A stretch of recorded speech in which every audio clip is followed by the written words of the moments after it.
Good evening, everybody. Welcome to Family Storytime. My name is Miss Mary. I'm Storytime programmer at the Faulkner County Library in Conway, Arkansas. And I'm so glad you're here with me this evening. Tonight, we are going to read Horace the Horrible, A Knight Meets His Match. This is written by Jackie French Kohler and illustrated by Jackie Urbanovic. And let me see who the publisher is. Looks like it's published by Marshall Cavendish. Are you ready? It's a pretty cute story. Let's get going. All right, it looks like there's a friar and a girl on a horse heading up to a castle on a hill. There are a couple of dedications to Paul Joseph the Adorable by the author, and to Susan, who is a real-life minuet, able to see what others cannot and brave enough to challenge giants, from the illustrator. Princess Minuet stared up at the name on the front door of her uncle's castle. "Is my uncle really horrible?" she asked Friar Tim. "His enemies certainly think so," said Friar Tim. He lifted the great door knocker and let it fall. A moment later, the door flew open. "I don't want any," boomed Horace the Horrible. "Please, sire," said Friar Tim. "I'm not selling anything. I am sent by your brother the king." Said Horace. "What does the royal bigwig want now?" "He sent you this." Friar Tim stepped aside, and there stood Minuet. "That?" roared Horace. "Why, that's a child." "Precisely," said the friar. "It is your niece, Minuet. The king has the flu. He asks that you look after Minuet until he is well." "That's impossible," blustered Horace. "I have dragons to slay, armies to vanquish." "Sorry," said Friar Tim. Gave Minuet a little push, said goodbye, and left. "But this can't be," shouted Horace. Minuet stared at the high stone walls and leering gargoyles. It was nothing like home. She sniffled. Horace glared at her. Minuet began to sob. "Great galloping gargoyles," Horace bellowed. "What's wrong?" "I miss my daddy," said Minuet.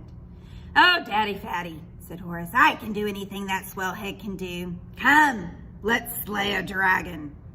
He lifted Minuet up on his horse and rode off. At last they heard a roar. "Here's a dragon now," shouted Sir Horace. "Down you go." He lowered Minuet from the saddle. She grabbed his sword.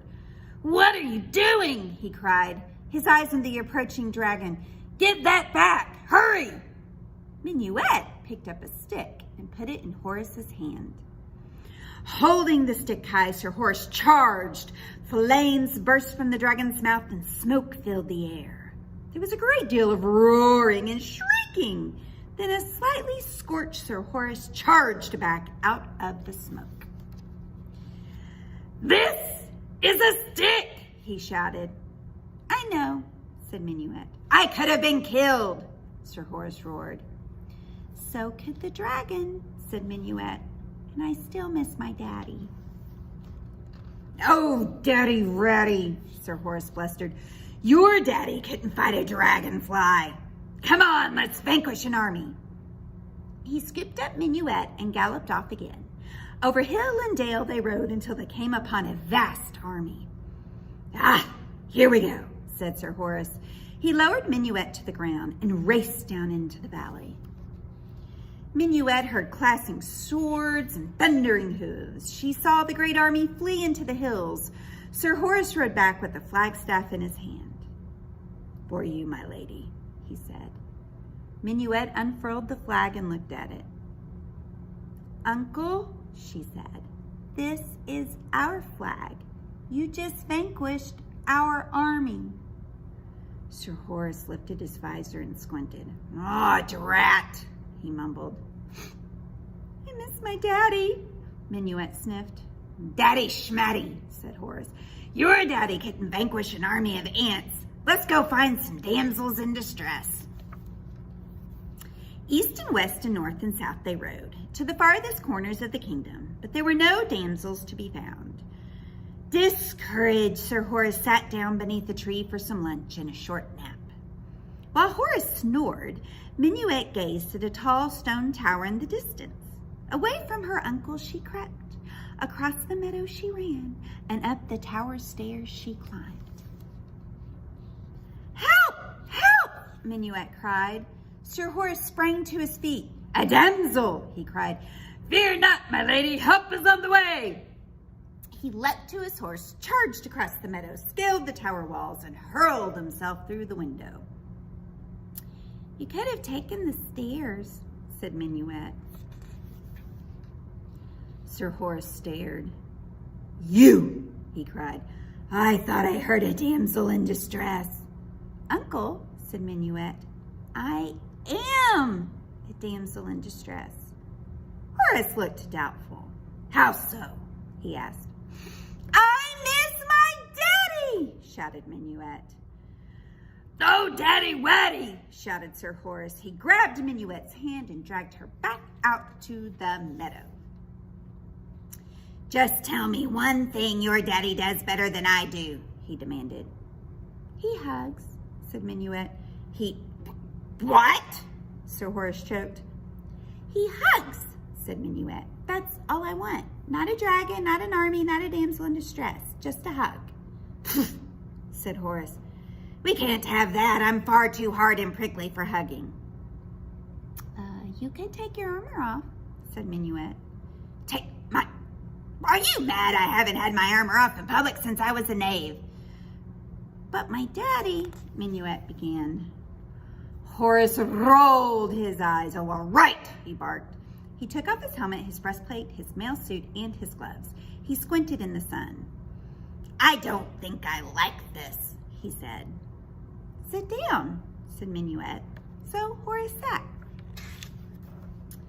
Minuet crawled into his lap. "Now hug."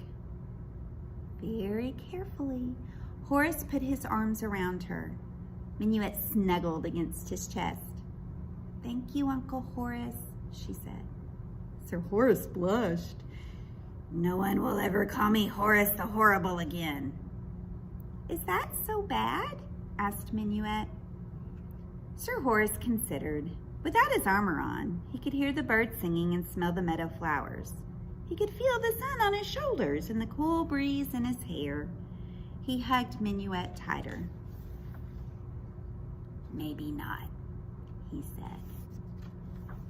And that's the end of Horace the Horrible, A Knight Meets His Match. All right, so I hope you enjoyed Horace the Horrible. Now we are going to sing and dance and play to Threw Out the Window by Trout Fishing in America, which is actually a local Arkansas band. This is the live recording, and I hope you have as much fun with it as I do. Here we go. Are you ready to get started? Keith, What? perhaps you better ask him again and they'll respond loudly and with genuine enthusiasm. Are you ready to get started? Georgie, Porgy, Puddin' and Pie kissed the girls and made them cry. When the boys came out to play, they threw him out the window, the window, the window. They threw him out the window. When the boys came out to play, they threw him out the window. Okay, it's your turn now. Humpty Dumpty sat on the wall. Humpty Dumpty had a great fall. All the king's horses and all the king's men, they threw him out the window, the window, the window. They threw him out the window. All the king's horses and all the king's men, they threw him out the window. We now take requests. Anybody holler out your favorite nursery rhyme? The old mother Hubbard, she went to the cupboard to get her for doggy a bone. But when she bent over, the doggy took over and threw her out the window, the window, the window. They threw her out the window. But when she bent over, the doggy took over and threw her out the window. Three blind mice, see how they run. Let's throw them out the window, the window, the window. Let's throw them out the window, see how they run. Let's throw them out the window. Jack and Jill went up the hill to fetch a pail of water. Jack fell down and broke his crown. He threw it out the window, the window, the window. He threw it out the window. Jack fell down and broke his crown. He threw it out the window. Mary had a little lamb, a little lamb, a little lamb. Mary had a little lamb. She threw it out the window, the window, the window. She threw it out the window. Mary little lamb, she threw it out the window. Keith, What? I'm getting bummed out, man. Why? I'm getting depressed, man. Why? Ask me why. Why? Because as I look at this audience, I do not see one request for Little Bunny Foo Foo, and that's the truth. Not one. You're looking in the wrong direction, Ezra. I see several people with their little bunny foo-foo ears up in the air, just like this. Oh, you know well as I do, several people doesn't begin to cut it. It needs to be unanimous. That means everybody. Everybody must put their Little Bunny Foo Foo ears in the air. Look, it's happening. Little bunny foo-foo hopping through the forest, scooping up the field mice and throwing them out the window. The window, the window, throwing them out the window. Scooping up the field mice and throwing them out the window. It's story time. Need a little bit bad in the you sure are looking good. You're everything a big bad wolf could. Throwing out the window, the window, the window, throwing out the window. You're everything a big bad wolf could. Throw him out the window. And now, ladies and gentlemen, boys and girls, Moms, dads, brothers, cousins, sisters, uncles, nephews, nieces, and everybody out there wearing white tube socks this afternoon with pride. we are going to attempt something incredibly difficult. We're going to sing 2 nursery rhymes at the same time a cappella, forcing you to use both halves of your brain at the same time a cappella. Ezra, what are you doing? Now, would you get up and tell us, what are you doing?